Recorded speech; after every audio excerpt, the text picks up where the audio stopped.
신약성경 로마서 1장 1절에서 7절까지 있는 말씀입니다. 제가 가진 성경책에는 신약성경 239면에 있습니다. 로마서 1장 1절에서 7절 제가 받들어 봉독하겠습니다. 예수 그리스도의 종 바울은 사도로 부르심을 받아 하나님의 복음을 위하여 택정함을 입었으니 이 복음은 하나님이 선지자들을 통하여 그의 아들에 관하여 성경에 미리 약속하신 것이라. 그의 아들에 관하여 말하면 육신으로는 다윗의 혈통에서 나셨고 성결의 영으로는 죽은 자들 가운데서 부활하사 능력으로 하나님의 아들로 선포되셨으니 곧 우리 주 예수 그리스도시니라. 그로 말미암아 우리가 은혜와 사도의 직분을 받아 그의 이름을 위하여 모든 이방인 중에서 믿어 순종하게 하나니 너희도 그들 중에서 예수 그리스도의 것으로 부르심을 받은 자니라. 로마에서 하나님의 사랑하심을 받고 성도로 부르심을 받은 모든 자에게 하나님 우리 아버지와 주 예수 그리스도로부터 은혜와 평강이 있기를 원하노라. 아멘. 요즘 제 나이에는 이제 가끔씩 살아온 나날들을 뒤돌아보게 만드는 나이인 것 같습니다.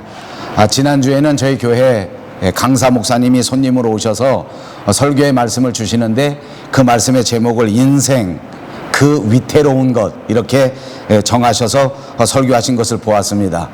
그 제목만 보아도 다시 한번 우리 스스로의 삶을 뒤돌아보게 하고 다시 한번 내 인생을 생각해 볼 수 있는 그런 기회가 됐습니다. 그리고 제가 바깥에 청중석에 앉아서 설교하시는 목사님을 보니까 이 목사님과 오래도록 서로 교제를 나누고 그렇게 했는데 이 목사님도 요즘 저하고 비슷한 그런 생각을 하는구나, 그런 생각도 마음속에 들었습니다. 사실 사람이라면 누구든지 인생에 대해서 생각해 보게 되고 사람이라면 누구든지 인생을 살되 잘 살아야 되겠다 이렇게 생각할 것입니다. 사랑하는 여러분, 여러분들에게 주어진 인생을 모두 다 잘 사시기를 주님의 이름으로 축복합니다. 옆에 있는 분들과 인사합니다. 잘 사시기를 축복합니다. 네, 누구나 다 인생을 살지만 과연 어떤 사람이 그러면 잘 사는 것인가? 어떤 사람이 잘 사는가에 대해서는 서로 가치관이 다르게 되면 분석하는 것도 다를 수밖에 없을 것입니다. 이제 그럼에도 불구하고 성경에 나오는 사람들 가운데 오늘 등장하는 사도 바울은 그 어떤 사람보다도 자기 인생을 잘 살았다는 데에 이견이 없을 것입니다. 그는 20대 후반에 하나님을 만났습니다. 아마도 27, 8살쯤에 예수님을 만나지 않았나 이렇게 볼 수 있습니다. 그리고 10수년이 지난 동안 계속해서 예수님과의 만남을 곱씹고 훈련받고 공부하고 연구하면서 살았습니다. 드디어 40대 초반이 되었을 그때에 떨치고 일어나서 전도 여행을 시작합니다. 그리고 무려 20년 동안 세계 곳곳에 다니면서 쉴 새 없이 돌아다니면서 주의 복음을 전하고 세계 각지에 다니면서 하나님의 말씀을 전하고 예수 믿는 사람들을 모으고 조직하고 그리고 교회를 개척했습니다. 1세기에 세워진 초대교회 대부분이 다름 아닌 사도 바울이 세운 개척한 바로 그런 교회입니다. 그리고 그가 인생을 거의 마칠 마지막 무렵에 쓴 성경책이 있는데 디모데후서 4장 7절에 보면 그는 자기가 살아온 자기 인생을 돌이켜보면서 이렇게 고백합니다. 나는 선한 싸움을 다 싸우고 나의 갈 길을 다 마치고 그리고 그때까지 내 믿음을 굳게 지켰다. 정말 아름다운 고백 아닙니까? 이 사람이 선한 싸움을 싸우고 인생길을 정말로 다 달려가고 그리고 후회 없이 미련 없이 내가 지키고자 하는 그 아름다운 믿음을 끝까지 지켰다. 이렇게 고백한 그것만 보아도 이 사도 바울은 정말로 인생을 보람되게 살았고 훌륭하게 살았고 오늘 말씀의 제목처럼 잘 살았다 그런 생각이 듭니다. 그러면 여러분 어떻게 사는 것이 이렇게 사도 바울과 같이 인생을 잘 사는 것일까?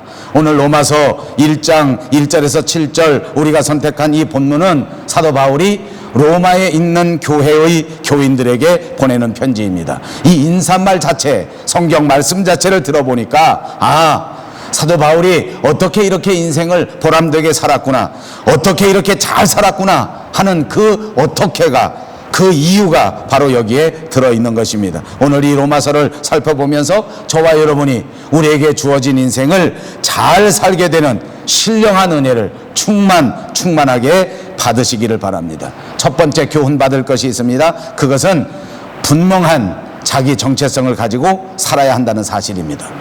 자아상을 분명하게 확립해야 한다, 그 말입니다. 오늘 성경 본문 인사말에 보니까 분명한 자기 정체성이 있습니다. 1절 말씀에 보니까 예수 그리스도의 종 바울은 사도로 부르심을 받아 하나님의 복음을 위하여 택정함을 입었다, 이렇게 고백하고 있습니다. 자기가 예수 그리스도의 종이란 말입니다. 그리고 자기가 분명히 하나님 앞에 부르심을 받은 사도라고 말합니다. 그리고 분명하게 택정을 받아 보통 사람들과는 완전히 구별된 따로 세워진 그런 사람이다 하고 분명하게 소개합니다. 그리고 5절 말씀에도 또다시 반복하지 않습니까? 나는 은혜로 사도의 직분을 받았다. 여러분, 이 편지의 내용을 분석해 볼 때에 우선 예수 그리스도의 종이다, 이렇게 사도 바울이 말씀한 것은 그냥 놔둔다, 그건 그렇게 말할 수 있다, 그렇게 말한다고 할지라도 오늘 사도 바울이 나를 스스로 나는 사도다 이렇게 말한 것은 사실 엄청난 일입니다. 왜냐하면 이 사도라는 말은 그때 당시에 함부로 사용할 수 있는 직분이 아니기 때문입니다. 왜냐하면 사도라고 불리우려고 하면 반드시 예수님께서 직접 뽑은 12사람만 사도라고 불렀기 때문입니다. 그러므로 예루살렘 사람들 모두가 12명만 분명히 사도가 되려고 하면 예수님 앞에 택함을 받고 예수님을 직접 만나고 예수님께 직접 배우고 예수님과 더불어 돌아다녔던 그 사람들만 분명히 12사람이라고 했는데, 오늘 사도 바울이 자기 스스로를 가켜 나를 사도다 이렇게 말한 것입니다. 역사상 이렇게 12제자를 제외하고 자기가 사도라고 말한 사람은 사도 바울이 한 사람밖에 없습니다. 그리고 이 명칭을 사용한 것이 오늘 역사상 보니까 이것이 처음입니다. 여러분, 나중에 역사를 통해서 보니까 이렇게 말한 것 때문에 사도 바울은 큰 시비에 휩쓰이게 됩니다. 이 사람이 진짜 사도냐 아니냐, 자기가 사도라고 말하는데 이 사람이 정상인이 아니냐 하는 논란이 끊임없이 예루살렘에서 온 사람들에 의하여 제기되었습니다. 자, 아무튼 사도 바울은 이렇게 고백했습니다. 내가 분명히 사도다. 그 말은 다시 말하면 내가 분명히 예수님을 만났고, 내가 분명히 예수님 앞에 직접 택함을 받았고, 내가 분명히 예수님 앞에 직접 복음을 위탁받았고, 내가 분명히 예수님 앞에 직접 보내심을 받았다. 그러므로 나는 예수님 앞에 분명히 사도다, 이렇게 말한 것입니다. 자기 자신이 분명히 이런 정체성을 가지고 있었습니다. 자기 스스로 분명히 이런 생각을 가지고 살았단 말입니다. 이런 생각이 있었기 때문에 그는 날마다 생기가 넘치는 사람으로 살았습니다. 이런 분명한 자기의식이 있었기 때문에 그는 평생토록 한 번도 주저앉아 있지 않았고 한 번도 실망하지 않았고 평생토록 그야말로 그 먼 길을 열심히 뛰어다녔습니다. 그에게는 인생을 낭비할 만한 틈이 하나도 없었습니다. 왜냐하면 자기 자신이 이토록 분명한 하나님의 사도라고 하는 정체성을 가졌기 때문에 일순간도 낭비하지 않고 최선을 다하여 열심히 살 수 있게 되었단 말입니다. 사랑하는 여러분, 그러므로 저와 여러분도 인생을 잘 살려고 하면 어떻게 해야 됩니까? 내가 누구인가 하는 정확한 정체성을 가지고 있어야 한단 말입니다. 영어로 말하면 아이덴티티입니다. 강력한 아이덴티티가 형성되어 있을 때에 인생을 잘 살 수 있단 말입니다. 어떻게 우리가 스스로 강한 자아상을 확립할 수 있는 것입니까? 여러 가지 그 방법이 있을 것입니다. 다 말씀드릴 수 없기 때문에 저는 오늘 한 가지를 말씀드리려고 합니다. 사실은 설교를 준비하면서도 이 대목을 여러분 앞에 설교할 때에 굉장히 조심스러운 내용이 지금서부터 여러분에게 말씀드릴 내용입니다. 다름 아닌 제 개인 이야기를 좀 해야 하기 때문입니다. 날씨도 덥고 조금 가벼운 이야기를 해야 되겠다 해서 제가 오늘 예를 제 자신에게 들어보려고 하는 것입니다. 어떻게 하면 자상을 더 강하게 그렇게 할 수 있겠나 하는 여러 가지 방법 중에 한 가지만 소개해 보겠다 하는 것입니다. 그 방법 가운데 하나는 사람이 잘 살려면 사람이 치유를 경험해야 되겠다. 사람이 잘 살기 위해서는 상처가 치료돼야 된다. 여러분, 제가 목회하면서 보니까 사람들은 누구나 모두가 상처를 가지고 있습니다. 제가 만난 사람 중에 상처 없는 사람은 한 사람도 없습니다. 문제는 이 상처가 큰가 작은가 하는 것이 문제입니다. 우리들 주변에는 의외로 큰 상처를 가지고 사는 사람이 있습니다. 태어나면서부터 상처를 받고 태어나면서부터 정말 고치기 힘든 상처 속에 사는 사람들이 있습니다. 그런가 하면 어떤 사람은 상처가 없는 것처럼 보이는 사람들도 있기는 합니다. 아무 상처가 없는 것 같습니다. 어려서부터 좋은 환경에 태어나고 어려서부터 좋은 성품을 갖고 어려서부터 좋은 환경 속에 살았으니까 아무 상처가 없다, 그렇게 보이는 사람도 있습니다. 그러나 그런 사람들도 들여다보니까 작은 상처라서 그렇지 누구에게나 상처는 있더란 말입니다. 문제는 이렇게 누구나 가지고 있는 상처를 어떻게 하면서 사냐, 그게 문제더라고. 상처를 그냥 두고 사는 사람이 있습니다. 상처가 있으므로 살다가 그 상처가 덧나기만 하면 주체를 못합니다. 누가 상처를 건드렸습니다. 아파서 견디질 못합니다. 어제 뉴스에 보니까 우리 조국에는 날씨가 너무너무 더워서 노인들이 그 아주 무시무시한 병들이 많이 도는데 별의별 병들이 다 있더라고요. 근데 요즘 대상포진이 많이 생긴다는 거예요. 바늘로 콕콕 찌르는 것처럼 아프대요. 제 아내는 작년 재작년에 대상포진 알았습니다. 그리고 제게 늘 말합니다. 이게 보통 아픈 건 줄 아냐. 근데 제가 들어보니까 제가 위로를 잘 못해줬던 것 같아요. 그러니까 저보고 좀 알으라, 그런 심령을 가지고 저한테 자꾸 묻는 것 같아요. 이게 얼마나 아픈지 아냐. 바늘로 콕콕 찌르는 것처럼 아파. 요새 텔레비에 보니까 대상포진, 하여간 무지무지하게 아파. 건들기만 하면 그냥 난리가 나는 거, 아파서 견디질 못해요. 여자들은 갱년기를 합니다. 갱년기를 하면 가슴 속에 열이 막 뽑아 오른다고 합니다. 남편이 조금만 건드리면 상처가 덧납니다. 열이 폭발합니다. 머리가 뒤집어집니다. 뚜껑이 열립니다. 그저 닥치는 대로 사람들을 건드려 버리지 않습니까? 자, 상처는 그런 것입니다. 그런데 이 상처를 그냥 두고 사니까 삶이 편안할 리가 없지 않습니까? 왜냐하면 살다가 상처를 건드립니다. 대상포진은 바람만 불어도 무지막지하게 아프답니다. 갱년기는 가만히 있어도 가슴에서 열이 퍽퍽 올라온답니다. 그러니 견딜 수가 있습니까? 고쳐야지요. 고치지 않고는 살 수가 없단 말입니다. 아무리 작은 상처라도 치유하지 않으면 그게 안 된다는 거예요. 어떻게 하면 상처를 치유할 수 있나? 이것도 또 방법이 여러 가지인데 오늘 설교에 제가 다 말씀드릴 수 없습니다. 그래서 한 가지만 이야기하려고 합니다. 우리 사람이 가진 상처를 가장 잘 치유할 수 있는 것, 우리 사람이 가진 상처 중에서 제일 아픈 상처, 제일 악성 상처가 있는데 그 상처를 고칠 수 있는 방법이 있더라. 그래서 제가 여러분에게 소개하려는 것입니다. 다시 여러분에게 워닝합니다. 사실은 이것은 성경에서 말하는 유일한 방법은 아닙니다. 제가 혼자서 생각해 본 것이고 제가 혼자서 체험한 것입니다. 그러니까 지금 말씀드리는 것은 진리가 아닙니다. 그럴 수도 있다는 것입니다. 가볍게 들으시기 바랍니다.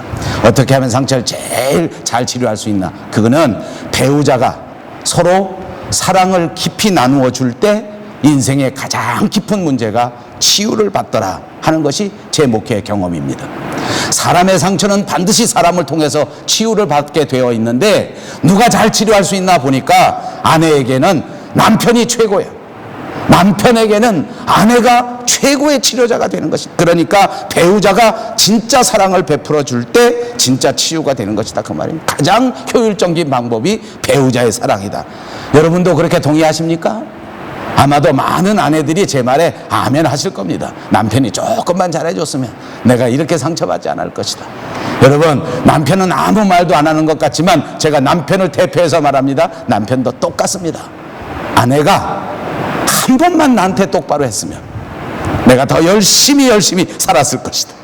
여러분, 이 중에 결혼하신 분들 명심하십시오. 이제부터 다시 사명감을 깨닫고 배우자가 배우자를 향하여 큰 사랑으로 치유해 줄 때 진짜 치료가 될 수 있다 믿으시고 꼭 그렇게 행하시길 바랍니다.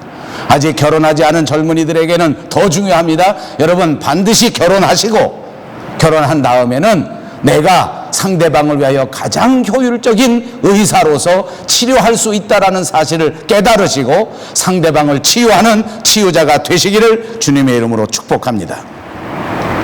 아멘을 아무도 안 하는데. 아멘을 아무도 안 합니다. 저는 자라나면서 사실 제 부모님께 큰 사랑을 받고 자라나지는 못했습니다.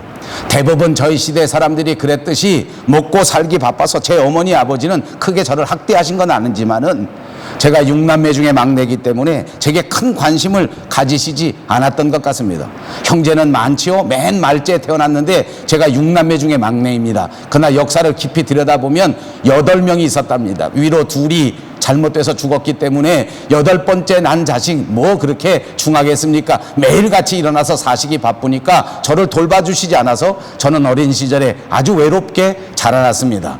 형제들도 마찬가지입니다. 형들이 좀 도와주고 동생이 좀 누나가 좀 케어해 줬으면 좋은데 자기들도 똑같이 살기 바쁘니까 동생인 저를 이렇게 보살펴 주진 못했던 것 같습니다. 오히려 제가 강아지를 기르면 형이 와서 잡아먹어버린 것 때문에 지금도 얼마나 상처가 되는지 모릅니다. 나가서 열심히 비둘기를 기르는데 어느 날 형이 군대에서 휴가 나오면 그 비둘기를 잡아먹습니다. 지금도 밤에 생각하면 자다가 벌떡 일어나십니다. 얼마나 미운지, 얼마나 원통한지. 이해는 갑니다. 그러나 세심한 관심을 받지 못했기 때문에 돌이켜보니까 저는 마음속에 무조건 섭섭합니다. 어머니를 생각해도 섭섭하고, 아버지를 생각해도 섭섭하고, 형을 생각하면 더 섭섭하고, 누나는 조금 덜 섭섭합니다. 왜냐하면 그중 누나들이 제게 좀 잘해줬기 때문입니다. 상처를 많이 받았습니다. 그러니까 돌이켜보니까 제가 어렸을 때의 제 자상이라고 하는 것은 한마디로 표현하면 엉망, 두마디로 표현하면 진창입니다.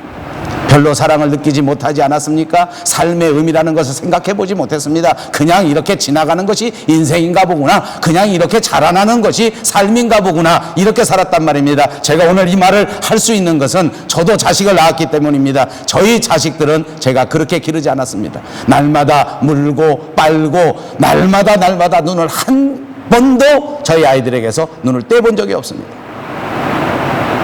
근데 저는 그렇게 살지 못했단 말입니다. 그러니까 더 큰 상처가 되더라. 그러다가 16살 때 여자친구를 만나게 되었습니다. 제 아내를 만났는데 제 아내가 얼마나 저를 사랑해 주는지 이제 치유가 시작되는 겁니다. 제 아내는 무조건 저만 쳐다보고 삽니다. 24시간 저만 생각합니다. 금방 헤어지고 다시 가서 전화를 하면 얼마나 반갑게 다시 전화를 받아주는지 모릅니다. 금방 헤어졌는데 금방 또 반갑게 봤습니다. 다시 만날까? 한 번도 거절한 적이 없습니다. 즉시 또 뛰어나옵니다. 또 만납니다. 그러니 얼마나 좋겠습니까? 저를 만나면 매일같이 저를 믿어줍니다. 저를 만나면 언제나 제가 최고라고 합니다.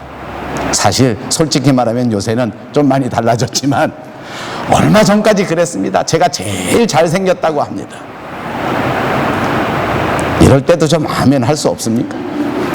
저를 보면 매력이 막 넘친다는 거야. 그 왜 이렇게 매력이 있냐 제가 궁금해서 물어봅니다. 그랬더니 절 보고 목소리가 좋다는 거야. 야, 목소리만 좋으냐? 그랬더니 그 다음에 뭐라 하는지, 어쩌면 그렇게 말을 잘하는가? 나하고 있으면 시간 가는 줄 모르겠다는 거야. 이야, 그러니 뭐 얼마나 기분이 좋아. 나는 살살 상처가 치유되기 시작합니다. 살살 내 문제가 없어지기 시작합니다. 결혼했습니다. 얼마나 좋은지 모르겠습니다. 전도사로 나가서 새벽기도 처음 설교한 날 지금도 잊어버리지 않습니다. 제 아내가 집에 들어오니까 세상에서 표현할 수 있는 가장 큰 모션으로 목사님보다 설교를 100배나 잘한다. 그 목사님 들으면 상처돼서 뒤집어질 거야. 그날서부터 계속해서 저한테 하는, 어쩌면 그렇게 설교를 잘하나. 작년까지 그렇게 했었습니다. 올해서부터는 왜 그렇게 설교가 기냐, 이런 말 하긴 합니다만 이제 대부분 제 상처가 치유됐기 때문에 지금 그런 소리 들어도 별 문제는 없습니다. 요즘 막 시작하는 전도사님이 제게 와서 얘기합니다. 전도사 시작한 지 아직 설교 똑바로 해보지도 못했는데 아내가 한마디 할 때마다 시비를 건다는 거야. 무슨 설교가 그따오냐, 무슨 목소리가 그따오냐. 제 아내가 위로하느라고 그럽니다. 저도 매일같이 목사님 보고 그렇게 말합니다. 그러나 여러분, 절대 똑같지 않습니다. 저는 전도사 때 그런 말을 들어본 적이 한 번도 없습니다. 목사 되고 10년 동안 제 아내에게 그런 말 들어본 적이 한 번도 없었습니다. 요새 듣는 겁니다. 요새. 전도사 때부터 들으면 큰일 나. 상처가 치료가 안 돼. 상처가 더 깊어져 버려. 그런 소리 하면 안 되는 것입니다. 여러분, 제가 더 솔직한 부끄러운 고백이 있습니다. 제가 스스로 생각해 보니까 제 인생에서 가장 아름다운 생일상을 받아본 것은 제 아내를 만나 연애할 때 처음 생일상을 받아보았습니다.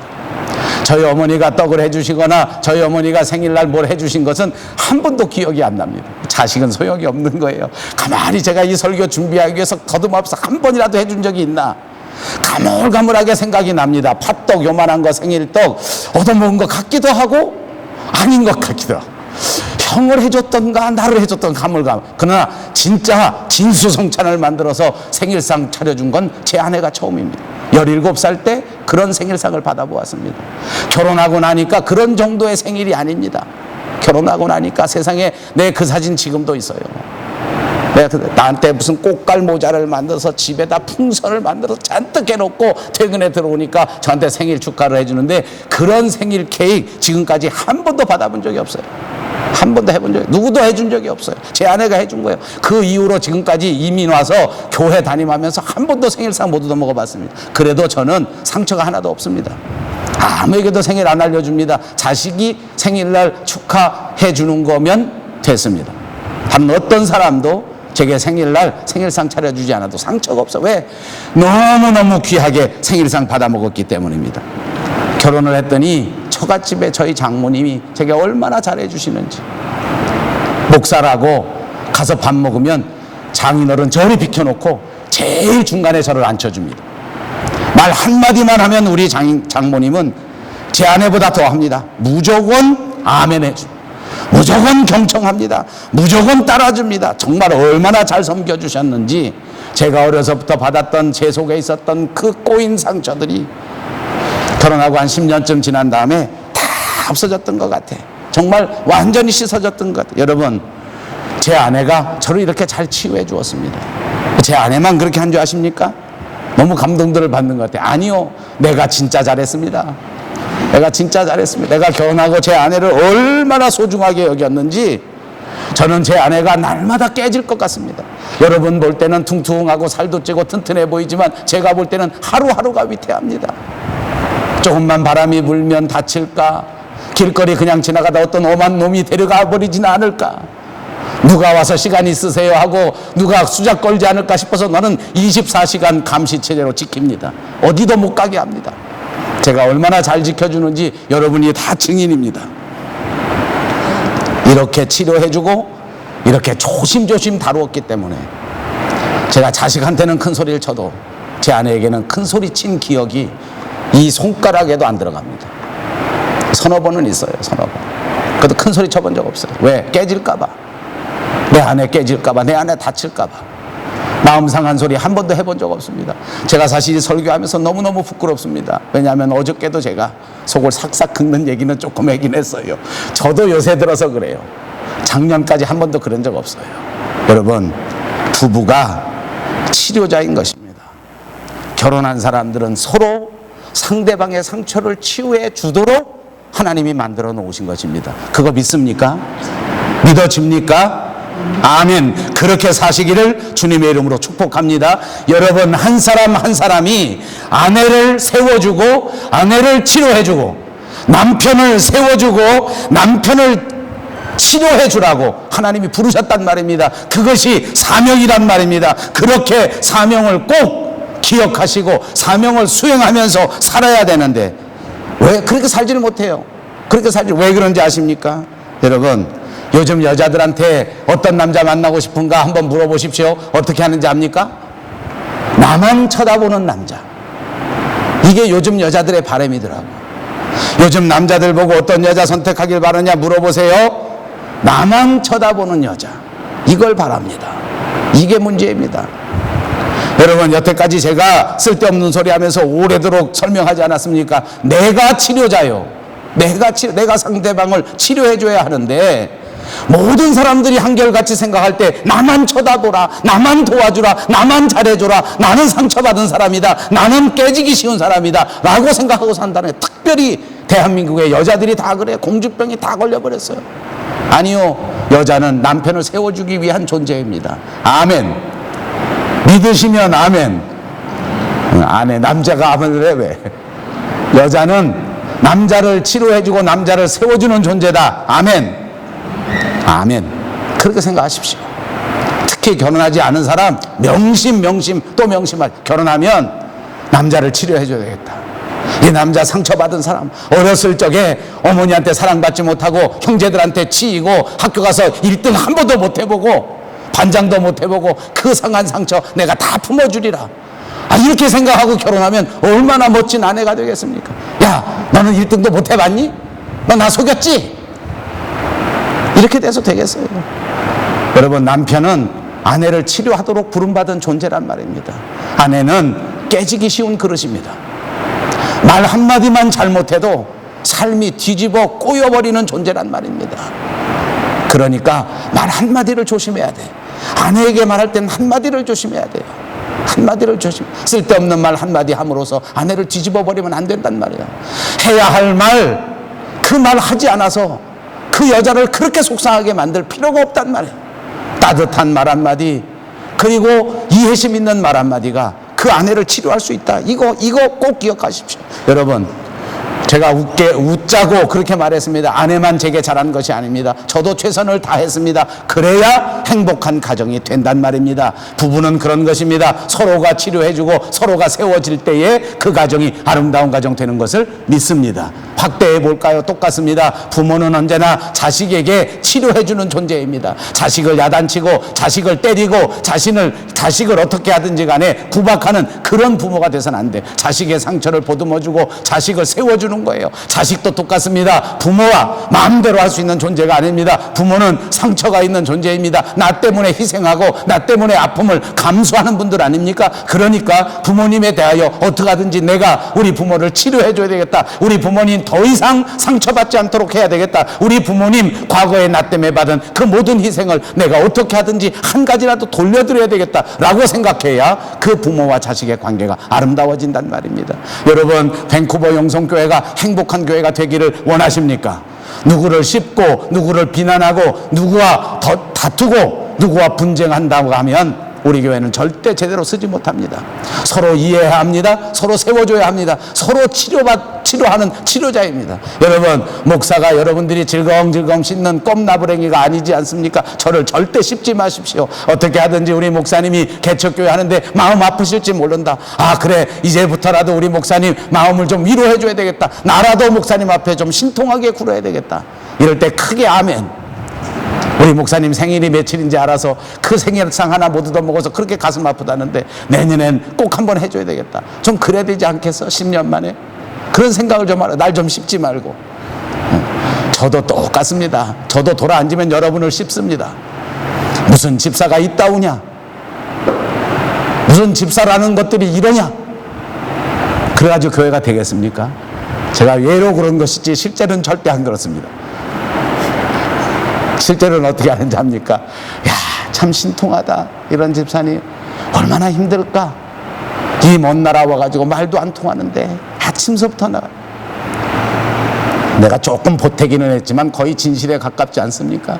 나는 우리 김성광 집사님 같은 분을 보면 집에 가서 맨날 정말 가슴이 아파. 저렇게 멋있게 생긴 배우 같은 아저씨가 노래도 잘하는데 아침부터 일어나서 처자식 먹여 살리려고 그 가게 나가서 10시간 12시간씩 서 있는 거야. 팔다리 어깨 어디 하나 성한 데 없어 지금. 마누라는 그걸 이해해줘. 이해해주긴 저 혼자 잘나갖고 이뻐가지고 픽픽 다니지. 딸내미 새끼는 저 혼자 잘났다고 돌아다니지. 아들 새끼는 멀리 가서 오지도 않지. 저 심정이 어떨까? 왜? 내 맘하고 똑같거든. 남의 얘기 같잖아. 마음이 아파. 오늘 교회 나오지 못한 우리 박만수 생각하면 더 가슴이 아파. 더 가슴이 아파. 교회도 못 나오고 주일까지 쫓아다니면서 일해야 되죠. 그래야 우리 교회가 되지 않겠어? 서로 치료해주고 서로 위로해주고 서로 도와줍시다. 비난하지 말고 욕하지 말고 서로 감싸주고 서로 세워주면 모두가 다 치료받고 모두가 다 건강해지고 모두가 다 행복해진 아름다운 가정, 아름다운 교회가 분명히 될 줄로 믿습니다. 두 번째, 인생을 잘 살려고 하면 복음을 정확하게 이해해야 한다는 것입니다. 복음에 대한 확고한 지식이야말로 인생을 보람되게 만들어 주었습니다. 오늘 본문을 보니까 사도 바울은 분명한 복음의 진리 위에 서 있었습니다. 오늘 본문 2절에 보니까 복음의 핵심이 우리에게 등장합니다. 이 복음은 하나님이 선지자들을 통하여 그의 아들에 관하여 성경에 미리 약속하신 것이라. 이 복음이 무엇입니까? 하나님이 성경에 약속하신 것입니다. 그가 말하는 이 모든 복음은 예언을 통해서 성경이 약속해 주신 것입니다. 육신으로는 다윗의 후손으로, 성령으로는 부활로, 하나님의 아들로, 그리고 우리 주 예수 그리스도로 이 땅에 오셨는데, 이 모든 말씀 한 절 한 절이 그야말로 아름다운 신학이요 아름다운 믿음으로 가장 잘 농축되어 있는 말입니다. 이런 확실한 믿음이 있으니까, 이런 확실한 기초가 있으니까 사도 바울은 흔들리지 않았습니다. 세계를 전도하고 세계에 선교하고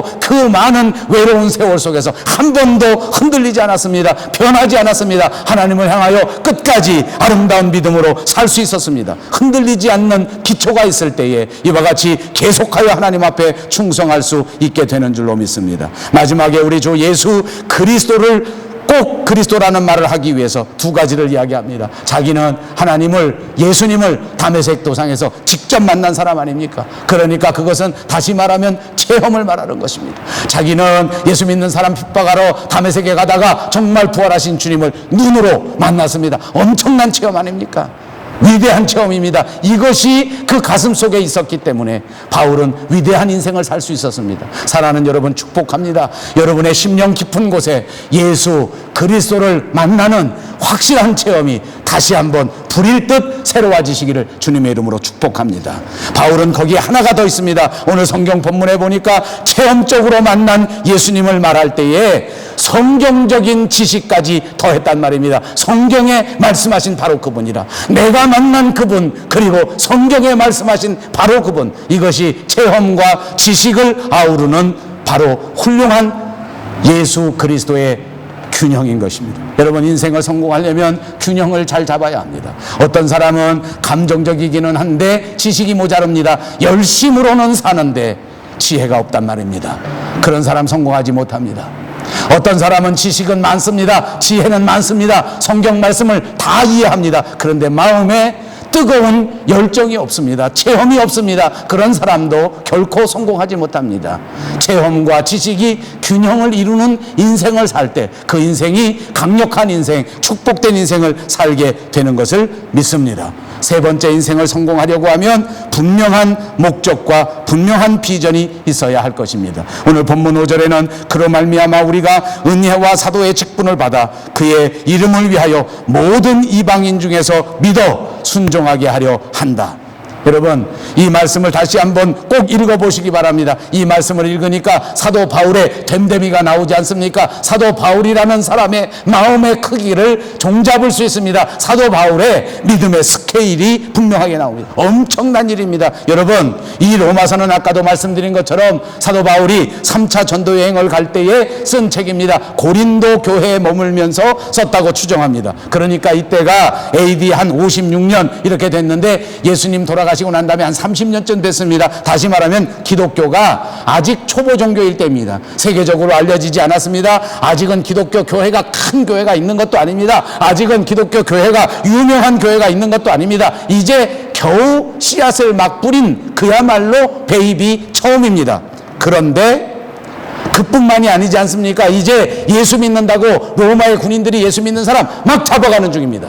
정부가 막 도와주고, 예수 믿으면 또 무슨 매칭 펀드를 대주고, 뭐 교회를 개척하면 막 정부가 지원금을 주고 사람들이 다 환영해주고, 그런 시대가 아니란 말입니다. 예수 믿고 교회 만들려고 하면 정부가 나서서 핍박하고 까딱하면 잡아가 버리는 그런 시대 속에서 지금 이렇게 말한 것입니다. 하나님이 우리를 선택하셔서 여기 복음의 나라를 만들고 복음을 확장하면 이제부터 세상에 있는 모든 이방인들이 예수 믿고 예수님 앞에 돌아올 것이다. 이런 마음을 가졌어요. 저는 교회 목사니까 이게 얼마나 제게 은혜가 되는지 몰라요. 형편은 어떻습니까? 예수 믿으면 잡혀간단 말이에요. 형편은 어떻습니까? 교회가 하나도 부흥되지 않았단 말이에요. 지금 형편은 어떻습니까? 예수 믿으면 앞으로 뻔연히 고난이 다가올 것이, 자기 스스로가 그랬어요. 내가 이 3차 전도여행을 끝나고 다시 로마에 가면 나를 기다리는 것이 무슨 빵빠레가 아니고 무슨 큰 성공이 아니고, 이제 내가 로마에 들어가면 예수 전파했다는 죄목으로 붙잡혀서 재판받고 죽을 것이다. 그거를 기도 가운데 알았어요. 여러분 다 아시지 않습니까? 성경에 나와서 이제 나는 이 여행이 끝나면 나가서 죽을 거야. 그래도 그래도 이 복음이 결코 죽지 아니하고, 그래도 이 복음이 모든 사람을 변화시켜서 온 이방인에게 하나님의 나라가 확장될 것이다. 이 정도 스케일을 가져서 저는 이 설교를 준비하면서 얼마나 큰 은혜를 받은지 모릅니다. 다시 제 믿음의 스케일을 넓힐 수 있는 은혜가 되기 때문입니다. 여러분, 우리가 이대로 하다가 그만둘 그런 인생이 아니란 말이요. 우리가 그냥 실패하고 말아버릴 그런 인생이 아니란 말이에요. 사도 바울처럼 오늘 우리가 복음을 전하는 이것이 온 세계에 나가 땅끝까지 모든 사람을 변화시켜 하나님 앞으로 돌아오게 만들 것이다. 아멘. 아멘. 큰 스케일을 가지고 살았어요. 큰 스케일 속에서 살았어요. 엄청난 비전을 가져서. 어떻게 해서 이렇게 비전을 가진 것입니까? 사도 바울의 삶을 보면 그가 복음을 전도하는 이 일에, 교회를 개척하는 이 일에 대단한 집중을 보이고 있습니다. 여러분, 다른 일 한 적이 없어요. 사방 다니면서 사람 모아 복음 전하고 교회 개척했어요. 돈 생기면 무조건 교회 개척하는 데 갖다 썼어요.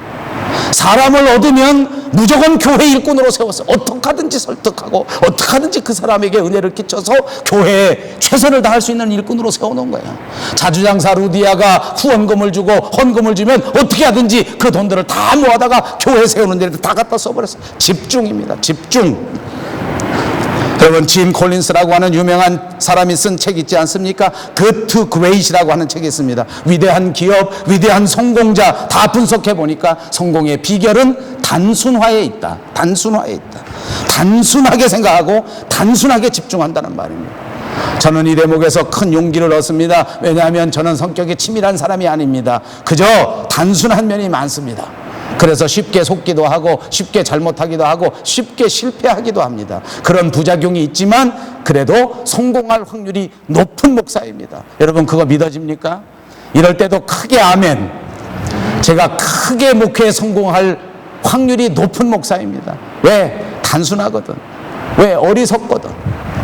거기다가 바울하고 비슷합니다. 바울의 주특기가 뭔지 압니까? 말을 잘해. 사도행전을 보니까 사도 바울의 별명이 있습니다. 말쟁이입니다. 말쟁이. 얼마나 말을 잘했으면 말쟁이라고 했겠습니까? 자기가 말 잘하는 말쟁이라서 계속해서 말만 한 거야. 그냥 만나는 사람이 말만 하는 거야. 말만 해. 무조건 말하고 집중해. 다른 거 안에 단순하게 말한 사람 모아놓고 교회 만들고 교회